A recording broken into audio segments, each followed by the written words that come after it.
Today we're diving deep into the mystical realm of self-discovery. Have you ever felt like there's something extraordinary about you? Like you're destined for greatness beyond the ordinary? Well, you might just be a chosen one. Now let's unravel the mystery. Here are 5 unique signs that you might be a chosen one. The first sign is you're a magnet for synchronicities. Have you ever noticed that the universe seems to conspire in your favor? Maybe you frequently encounter meaningful coincidences or serendipitous events that lead you down unexpected paths. Well, my friend, that's no accident. You're tapping into the cosmic dance of synchronicity, where your thoughts align with the universal flow, guiding you towards your highest destiny. Let's take a deeper look at the second sign. You possess an innate sense of intuition. Have you ever had a feeling deep inside you that just knew what was right? Maybe you've trusted your gut instincts and followed your inner voice, even when it didn't seem logical at the time. If so, then you're tapping into something special, your intuition. Your intuition is like a built-in compass that guides you through life's twists and turns. It's that inner knowing that helps you make decisions and navigate the complexities of life. When you listen to your intuition, you're tuning into a higher frequency of consciousness, a place where wisdom flows effortlessly from the depths of your being. Think about the times when you've had intuitive flashes or insights that led you in the right direction. Maybe you've had a hunch about someone or something and it turned out to be true. Or perhaps you felt a strong sense of knowing about a decision you needed to make, and it led to positive outcomes. Your intuition is a powerful tool that can help you tap into your inner wisdom and guidance. It's like having a wise mentor inside you, whispering words of wisdom and encouragement when you need them most. When you embrace your intuition and trust in its guidance, you open yourself up to new possibilities and opportunities. Let's take a closer look at the third sign. You experience profound shifts in consciousness. Have you ever felt like your mind was transported to another realm where you felt connected to something bigger than yourself? Perhaps during times of meditation or deep thinking, you've had experiences where you felt a sense of pure awareness and expanded consciousness. These moments of transcendence are like windows into a world beyond the ordinary. They offer glimpses of the vast potential that lies within you. It's as if you're tapping into a deeper part of yourself, one that is connected to the very fabric of the universe. Think about the times when you felt a sense of oneness with everything around you. Maybe you've felt a deep connection to nature, or you've experienced moments of profound insight and clarity. These are all signs that you're tapping into a higher level of consciousness, one that transcends the limitations of everyday life. During moments of deep contemplation, you may find yourself exploring the mysteries of existence and pondering the nature of reality. These moments of introspection can lead to profound insights and revelations, helping you to see the world in a new light. But what exactly triggers these shifts in consciousness? It could be a variety of factors, such as meditation, mindfulness practices, or simply being open to new experiences and perspectives. When you allow yourself to let go of preconceived notions and surrender to the present moment, you create space for profound shifts to occur. Let's explore the fourth sign. You radiate a magnetic presence. Have you ever noticed how people seem to be attracted to you, almost like magnets being pulled together? Maybe you've seen how others are drawn to your energy, like moths to a flame. It's possible that you give off a feeling of warmth, genuineness, and charm that grabs the attention of those around you. Think about the times when you've walked into a room and immediately felt a shift in energy. Perhaps people gravitated towards you, eager to engage in conversation or simply be near you. This is because your presence has a certain magnetic quality that captivates others. Your magnetic essence comes from within. It's a reflection of the light that shines brightly within your soul. When you embrace your true self and let your authenticity shine through, you become like a beacon of light, guiding others along their own paths. Imagine yourself as a lighthouse, standing tall and strong amidst the darkness. Your light cuts through the fog, showing others the way forward. In the same way, your magnetic presence illuminates the path for those around you, helping them to see their own potential and possibilities. But what exactly makes your presence so magnetic? It's not just about how you look or what you say, it's about the energy you carry within you. When you're aligned with your true self and living in accordance with your values, your presence naturally radiates positivity and warmth. People are drawn to authenticity. They can sense when someone is being genuine and true to themselves. When you show up as your authentic self, you give others permission to do the same. Your presence becomes a safe space for others to be themselves, free from judgment or pretense. Charisma is another key component of your magnetic presence. It's not something you can force or fake. It's a natural quality that stems from confidence, passion, and a genuine desire to connect with others. When you're passionate about something, it's contagious. Others can't help but be drawn to your enthusiasm and energy. Let's take a closer look at the fifth sign. You are a catalyst for transformation. Have you ever been a source of inspiration for others? Have you ever encouraged someone to discover their true potential and start their own journey of self-discovery? Maybe you've seen big changes happen in the lives of people you've helped with your wisdom and kindness. You're like a shining light of hope and change, sparking new possibilities in the hearts of everyone you meet. It's important to recognize and embrace your role as a force for positive change. Keep spreading your light and making a difference in the world around you. Imagine a time when you offered a helping hand to someone in need. Maybe you shared some words of encouragement with a friend who was feeling down, or you provided guidance to a colleague struggling with a problem. Your actions had an impact. They helped lift someone up and encouraged them to keep moving forward. This is what it means to be a catalyst for transformation. Think about the times when you've shared your own experiences and insights with others. Perhaps you've shared stories of overcoming challenges or achieving goals. By opening up and sharing your journey, you've inspired others to believe in themselves and take steps towards their own growth and development. As a catalyst for transformation, you have the power to create ripple effects of positive change in the lives of those around you. Your words, actions, and even your presence can spark new ideas, perspectives, and possibilities.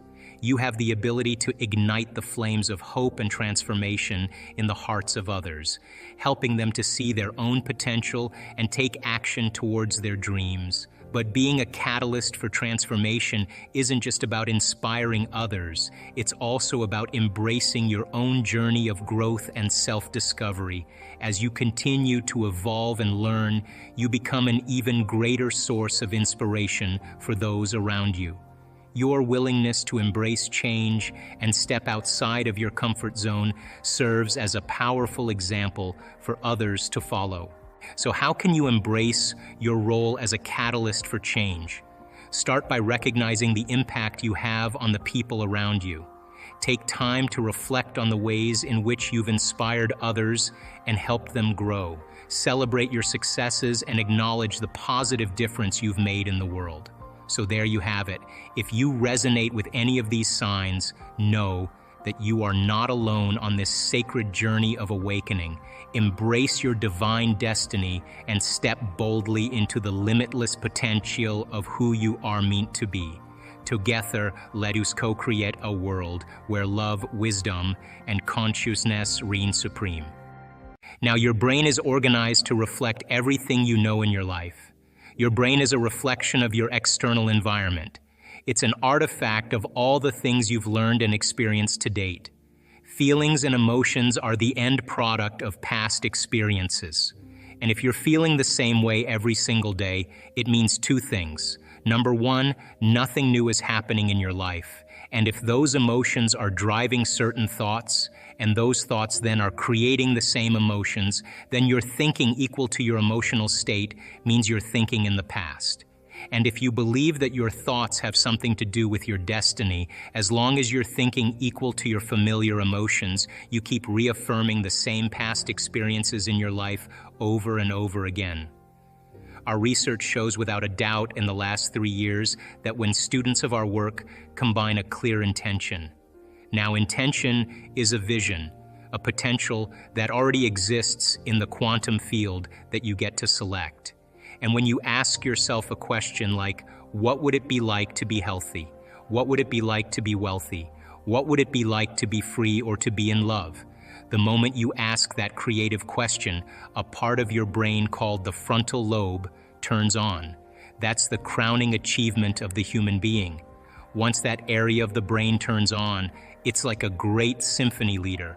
It looks out of the landscape of the entire brain, and it begins to randomly select different networks of neurons that are connected to the things you've learned in your life or the experiences you've had. And it begins to seamlessly paste them together to create an ideal, a vision, or an internal representation. That is a potential experience that's awaiting you. But it's not enough to just have the mind involved. Thoughts are the language of the brain, and feelings are the language of the body. And how you think and how you feel creates a state of being. Once you can begin to emotionally embrace that future reality before it's made manifest, when you combine that clear intention with an elevated emotion, the freedom, the joy, the inspiration, the genuine love that you feel or gratitude from that experience, the moment you do that, your body, as the unconscious mind, begins to believe it's living in that future reality in the present moment. Now you're moving into a new state of being, into a new personality, and a new personality creates a new personal reality. The research that we've done shows that when we teach people how to regulate their internal states, to begin to create more coherence in their brain, and to generate elevated emotions like joy and gratitude and inspiration, that not only does the brain become coherent, but so does the heart. And when the brain is coherent, the heart is coherent. When the heart is coherent, the brain is coherent. And so why don't we live by these states on a daily basis? Primarily because the majority of the time that we live in our waking state of consciousness, 70% of the time, you and I are living by the hormones of stress. And living in stress is living in survival. And when you're living in survival, the very chemicals of survival cause you to function as materialist, defining your reality with your senses. You pay attention to objects and things and people. You begin to believe that your outer world is more real than your inner world. And the side effect of this over time begins to cause us to feel separate from possibility. Why? Because when you're threatened by some predator or some danger in your life, it's not a time to go in. It's not a time to trust the unknown. It's not a time to open your heart and feel love. It's not a time to communicate. It's not a time to create. It's not a time to learn. It's a time to survive. So then, in order for us to create, we have to lay down the very thing we used our whole life to get what we want, for something greater to occur. And most importantly, we want you to understand when you're in the creative state and when you're not. And if you were to take a little time every day and apply some of the principles in changing beliefs and perceptions about yourself and your life, and what is a belief other than a thought you keep thinking over and over again? And all beliefs are based on past experiences. And in order for you to change a belief or perception about yourself and your life, you have to make a decision with such firm intention that the amplitude of that decision carries a level of energy that's greater than the hardwired programs in your brain and the emotional conditioning in your body. And your body literally has to respond to a new mind. And when the choice becomes an experience that you never forget, that's the moment the past biologically no longer exists in you. People use the word victim so much, and I don't really think we spend a lot of time really unraveling the idea. And it's just those beginning moments where it begins to happen that we begin to prove to ourselves how powerful we really are. So take time in the morning and the evening and the rest of the day Check in with yourself at certain times to see if you're still in that energy. And if you're not, excuse yourself for a second, raise your energy, and step back into your life. If you keep doing that over and over again, you'll become less frustrated, less impatient, less judgmental. You'll just become something of the past, and you'll be someone else. When you finish your meditation, if you get up feeling the same way as you sat down, nothing really happened. Nothing happened neurologically, biologically, chemically, hormonally, genetically. You're still in the same state of being. But when you get up and you feel like an elevated sense of self, your heart is swollen, and you have a clear vision of your future, and your energy's different. The question is, how long can you maintain that state? So you're literally broadcasting a whole new electromagnetic signature in that state. Thoughts tend to be electric, and feelings tend to be magnetic. The way we think and feel is what we broadcast into the field. And what we broadcast into the field is our experimental destiny. So then when you go within and you disconnect from your outer world and you sit your body down and it's no longer experiencing anything and you're not thinking about your schedule, your past, or your future, as I said today, you're being defined by thought and you're making your inner world more real than your outer world. When you open your eyes and you present yourself to the world, the job then is to not react emotionally to the same conditions in your life, because the moment you react emotionally, you're equal to the conditions in your life and you're back in your past. So then when you fall from grace and you move off that state, then you sit down and you realign. You begin to tune in again and you change your energy again. Now, when I'm going through change in my life or I have a specific outcome that I want to create, I love to get up early in the morning. That's my time. I'm a 4:30 in the morning guy because that's my time. The rest of the day, I'm serving. But I love getting up early and changing and working and having some time to myself. And I believe that when I invest in myself, I invest in my future. And that time in my morning, nobody bothers me because that's my time. And because of brain waves and brain chemistry, the door between the conscious mind and the subconscious mind is more open. And so if I get up early and I'm kind of between theta and alpha, I don't have to work as hard, I'm not thinking, I just kind of relax into the moment. In the evening, I always ask myself, how did I do? How was one lifetime in one day? Where did I fall from grace? What happened? And so then when I look at seeing how I reacted to someone or something, or I made the choice that I could have made a better choice, I naturally, we all do this, begin to think, well, if the same situation happened again, how would I do it differently? And that's the act of beginning to come up with a new plan. The act of rehearsing it in your mind begins to install the circuits in your brain, priming your brain so that when the next experience happens, you could modify your behaviors and do a better job in life. That's called plasticity. If you decide, okay, if I'm taking time out of my busy life to emulate the divine creator, then if I'm going to create something unlimited, I better feel unlimited. If I'm going to do something magnificent, I have to become magnificent. And if you keep doing that over and over again, it will begin to become more readily available to you. It'll get easier. And so when we're in that energy all the time, that's when the synchronicities and the serendipities and all those wonderful coincidences begin to happen. And it's those coincidences that are feedback in our environment where the field begins to open doors for us. That's what we want to occur. Now, I have worked on things in my life, and I'm a sincere person. I've worked on things in my life for years, and I always thought it was about the event or the experience I wanted to create, but all along I was changing. And when I finally reached a point where I could care less if I could have the experience is the moment it happened. But all along, the divine loving intelligence, this mother-father principle, of course, it's observing us into life.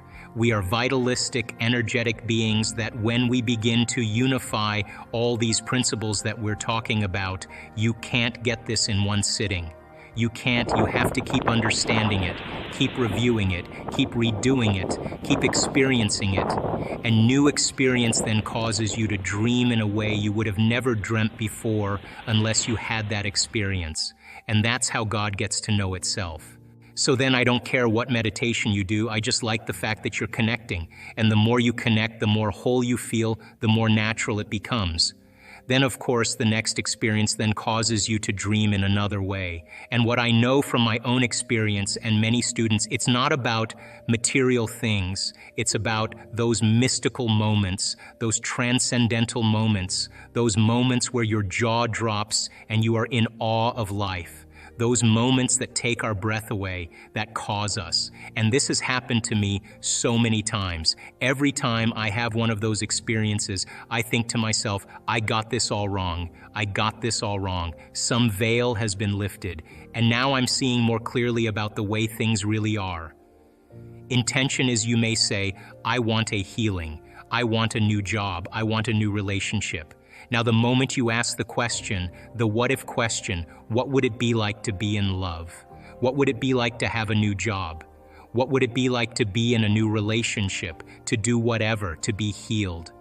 The moment you ask that question, the part of your brain called the frontal lobe, which is the crowning achievement of the human being, 40% of your brain is the frontal lobe. It's the workshop, it's the creative center. Frontal lobe has connections to all other parts of your brain.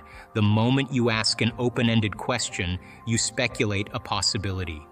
The creative center turns on and it looks out over the landscape of the entire brain, and it begins to call up different networks of neurons that are stored in your brain based on something you've learned intellectually, knowledge, or something you've experienced in your life. Like, well, I know what it is to be in love, or I know what it is to have a good job, or I read a book about it, and it begins to call up these different networks of neurons, and then it seamlessly pieces them together to create a new idea, a new vision.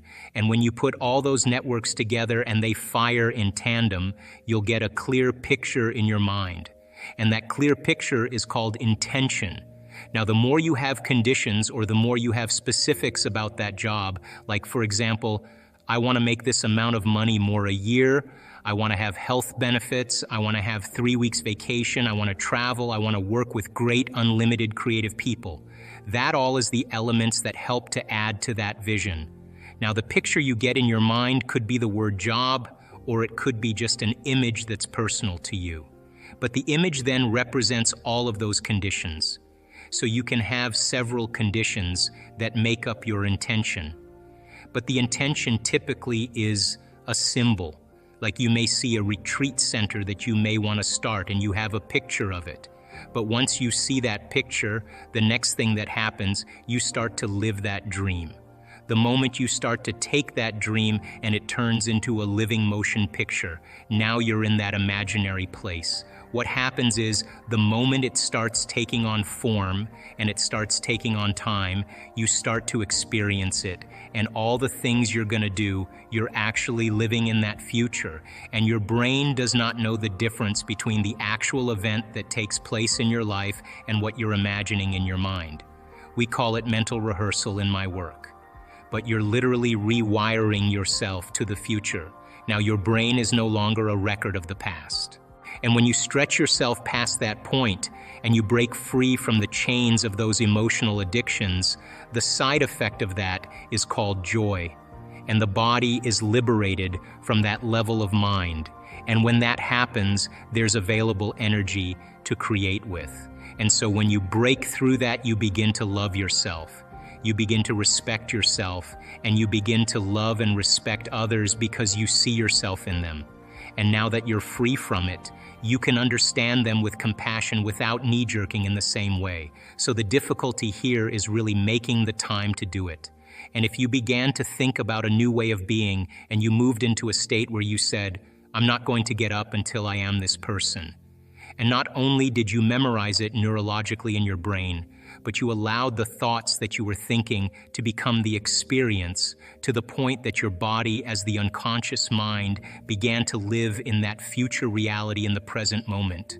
And when you got up, when mind and body were working together in that state of being, and you said, I'm going to maintain the state of being my entire day, and I don't care. Bring on the challenges because I want to test my greatness. And you did that the entire day. The end of your day, when you finished your day, more than likely you'd have more energy than when you started. The literal translation of the word meditation in Tibetan means to become familiar with. The symbol means to become familiar with. So if you're becoming conscious of or familiar with your unconscious self to the point you're so conscious of your unconscious thoughts, so familiar with your unconscious habits, and so aware of your emotions that you would never let them go by unnoticed by you. There's no chance for you to return back to the old self to know thyself, and then if you became familiar with a new self because you neurologically fired and wired it in your brain and you emotionally conditioned your body and you were able to do it enough times, sooner or later it would get easier and it would become more familiar to you. And you would be able to move into that state of being. By the way, a new state of being is a new personality. And a new personality is a new personal reality. One of the things about substances is that it actually helps to change chemistry in the brain and body. So there becomes a chemical dependence on it at that point. But the person who wants to change has to want to change. That's the first element. In other words, no one can make you change, but you have to find it in you to really see if this is what you want to do. And I've studied people over the last 12 years. Why is it that one person, an old timer, can look at his x-rays and see a spot on his lungs, and the doctor will say to him, "Hey George, that's a spot on your lungs. It's nothing now, but if you keep smoking, it will be." And that guy just takes his cigarettes, throws them in the trash, and he's done the next day? How do you explain that? He made the decision, and the decision was an experience, and it began to rewrite his chemistry and his biology. Hey, how can a person who moves into a state of religious ecstasy, a state of absolute faith, drink strychnine and not get poisoned by it? It's a decision. Wow. It's an energetic decision. That's what the mind really is. People then who actually want to make the decision to change have to make the decision with firm intention. Once you understand the how-to, that you can't use your conscious mind to do this. You have to move beyond the analytical mind. And when you understand brainwave patterns and when you slip into a different state of mind, that it's easier to do it. Most people then, 95% of who we are by the time we're 35 years old is a set of memorized habits and behaviors that become part of our identity or personality. So 5% of the conscious mind is trying to change 95% of what we've memorized, hardwired, become addicted to emotionally. So the person may want to think positively, but they've been feeling negatively and oiling those programs for the last 25 years. They may want a new life with new conditions. And as they use their mind, conscious mind, to focus on that, their subconscious mind, they've been programmed to feel guilty. That's mind and body in opposition. We have to begin to recondition the body to a new mind. So change isn't hard. It's just that you've got to get the manual to understand how to begin to unlearn and relearn, to break the habit of the old self and reinvent the new self. The latest research in neuroplasticity tells us we're not hardwired to be a certain way for the rest of our lives. The latest research in epigenetics says we're not doomed by our genes, that in fact we're marvels of adaptability and change. So as a person started to contemplate and think about who do I want to be when I open my eyes, what would it be like to be happy? What would it be like to live a new life? The frontal lobe is looking out into the landscape of the entire brain because it has connections to the entire neocortex, and it's got to resolve the problem. So it starts calling up different networks of neurons that are relevant to the question based on the knowledge the person learns or the experiences that they had. And it begins to seamlessly piece together this new understanding, and that's called intention. And so if you're reading a book about how to become more happy, or if you're reading a book on how to be a leader in your life, or you're studying the process, every time you learn something new, you add new connections to your brains and raw materials for you to imagine even more. The act of mentally rehearsing begins to install the neurological hardware in your brain to look like it's already happened. Now, the brain is typically a record of the past, But the moment we install the neurological hardware, it becomes a map to the future, and you keep doing that, the hardware becomes a software program, which means you start thinking like a genius, you start acting like a happy person, because there's no mystery there because you installed the circuits. And then these people didn't wait for their wealth or their health to feel gratitude and to feel empowered or to feel love, a love for life. They began to feel those emotions ahead of the experience, and their body, is the unconscious mind, doesn't know the difference between the experience and their life that creates the emotion and their emotion that they're creating by thought alone. The body's believing it's living in the future, in the present moment. And the stronger the emotion that they felt, the more they're going to pay attention to the thoughts they're thinking. And now all of a sudden they're changing their biology from living in the past present reality to living in the future present reality. And I was so intrigued by this process that I went back to school to study neuroscience, because it was the answer in the internal process of rehearsing and imagining. They had long moments where they lost track of time and space, where when they opened their eyes, they thought it was maybe 15, 20 minutes later, and it was an hour and 15 minutes later. When we get into the present moment, there's a moment where you lose track of yourself, you forget about yourself, and only in the present moment do you have access, according to the quantum model of reality, to other possibilities. And when you're truly in the present moment, the generous present moment, that's the moment then that you are no longer living in the familiar past or the predictable future. And in order for us to change, I realize that we have to get beyond our environment. And what's our environment made of? People, husbands, kids, bosses, objects, things, places. You got to get beyond your emotions, your body, your pain, your disease, and you got to get beyond this concept of linear time. So when we get beyond our body, our environment, and time, we become pure consciousness. And now that consciousness can begin to connect to the consciousness of the field.